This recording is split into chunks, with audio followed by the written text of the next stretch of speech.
ये बात ना विपक्ष को भी अब समझने की जरूरत है कि अगर किसी की बेहतरी के लिए अगर कुछ किया जा रहा है, संशोधन किए जा रहे हैं, तो उसको भी ईमानदार तरीके से विपक्ष सुधारे ना।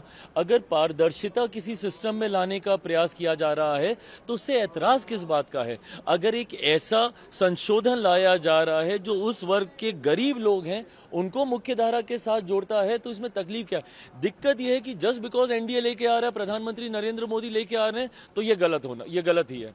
और हर बार सिर्फ इसका विरोध इसलिए करो क्योंकि एनडीए की सरकार लेकर आ रही है। और विरोध करने का तरीका आप तथ्यों पे कीजिए ना।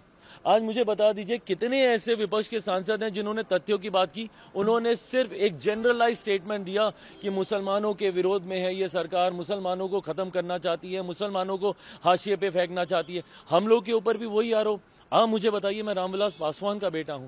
मेरे नेता, मेरे पिता ने अपनी पार्टी को समाप्त कर दिया 2005 में, मुस्लिम मुख्यमंत्री बिहार में बने, उसकी पैरवी करते करते। उस वक्त कहां थी ये तथाकथित सारी सेक्युलर पार्टियां? क्यों नहीं आ गए ये समर्थन में?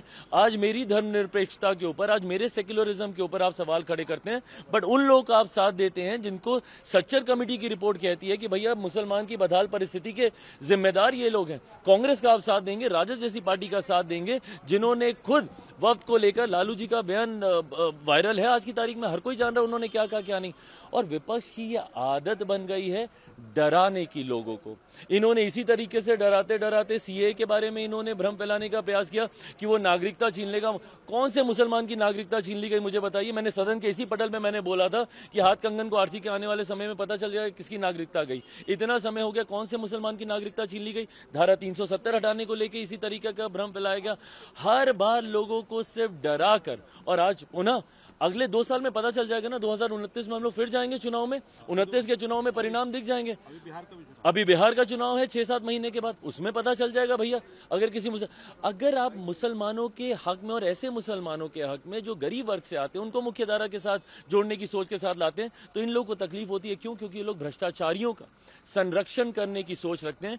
ये संशोधन मैं ईमानदारी से मानता हूं, मैं रामविलास पासवान का बेटा हूं, कोई ऐसी गलत चीज का मैं पक्ष नहीं लूंगा जो मेरे पिता की विचारधारा के खिलाफ जाए। मेरा कमिटमेंट ना सिर्फ समाज के इस वर्ग के साथ है, मेरा कमिटमेंट मेरे पिता की आइडियोलॉजी के साथ भी है। तो मैं कतई उसके साथ मैं समझौता नहीं करूंगा। मैं मानता हूं कि यह संशोधन प्रो पुअर मुसलमान है। ये संशोधन उन महिला मुसलमानों के हक में है जिनको अभी तक हाशिए पे रखा गया है। मणिपुर पे चर्चा हो रही थी, राहुल गांधी उस वक्त नहीं थे।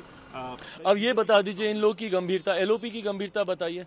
आज सुबह जब ये भी आया, जब ये वफ्द को भी जब इंट्रोड्यूस किया जा रहा था, for the longest time LOP was missing. अभी जब मणिपुर वाला मामला, मणिपुर इतनी बार ये लोग कह रहे हैं, उसका राजनीतिकरण कर रहे हैं, सब कर रहे हैं।